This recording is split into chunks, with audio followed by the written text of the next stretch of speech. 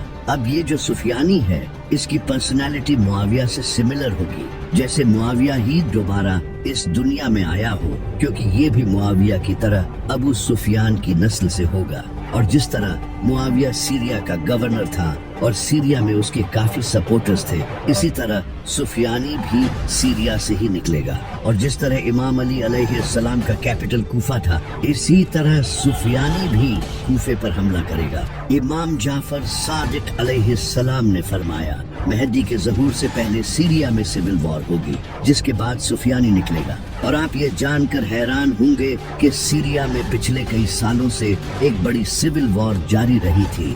It is time to end this brutal civil war.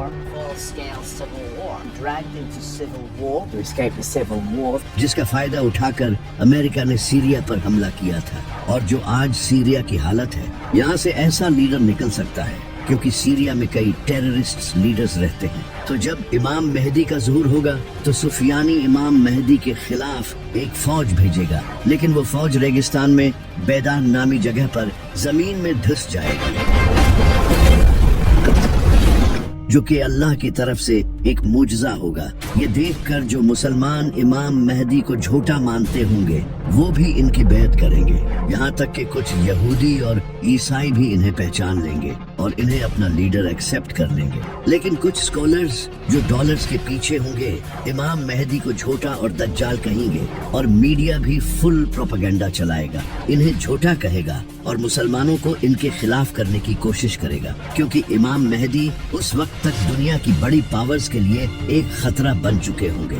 جب سفیانی کو پتا چلے گا کہ اس کی آرمی ریگستان میں دھس چکی ہے تو وہ ایک اور بڑی آرمی تیار کرے گا، اور ویسٹرن کنٹریز اس کی اس آرمی میں ہیلپ کریں گے، جس کے بعد امام مہدی اور سفیانی کے درمیان ایک بڑی جنگ ہوگی، یعنی کہ ایک طرف امام علی علیہ السلام کی نسل سے امام مہدی ہوں گے اور دوسری طرف معاویہ کی نسل سے سفیانی ہوگا۔ اس جنگ میں امام مہدی سفیانی کو ہرا دیں گے اور سفیانی کو بھی قتل کریں گے۔ سفیانی کے قتل کے بعد عرب میں امام مہدی کی پاور مزید بڑھ جائے گی اور زیادہ لوگ ان کو سپورٹ کرنے لگیں گے، اور امام مہدی کے جو 313 ساتھی ہوں گے ان ہر ایک کے نیچے کئی ہزاروں یا پھر لاکھوں سولجرز ہوں گے۔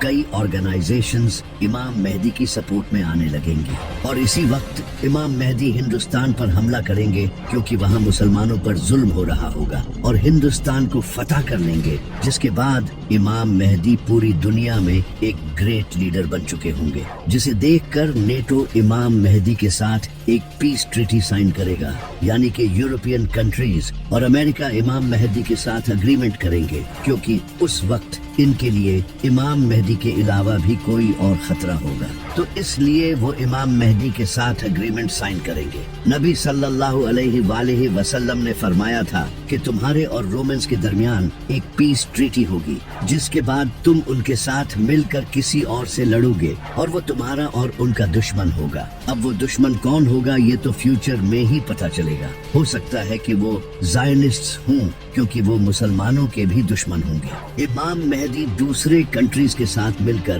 اس کے خلاف جنگ کریں گے، اور یہ جنگ مسلمان کرسچنز کے ساتھ مل کر جیت جائیں گے۔ جیت کے بعد مسلمان اور نان مسلمز اپنے کیمپس میں آرام کر رہے ہوں گے کہ تبھی ایک عیسائی کراس کو اٹھائے گا اور گاڑ دے گا، یعنی کہ وہ یہ دکھانا چاہے گا کہ یہ کرسچنز کی جیت ہوئی ہے نہ کہ مسلمانوں کی، لیکن مسلمان اس کراس کو توڑ دیں گے اور یہ دکھائیں گے کہ یہ اللہ کی جیت ہوئی ہے نہ کہ ان کی۔ اس واقعے سے مسلمانوں اور ویسٹرن کنٹریز کے درمیان ہوئی ٹریٹی توڑ دی جائے گی، جس کے بعد ویسٹرن کنٹریز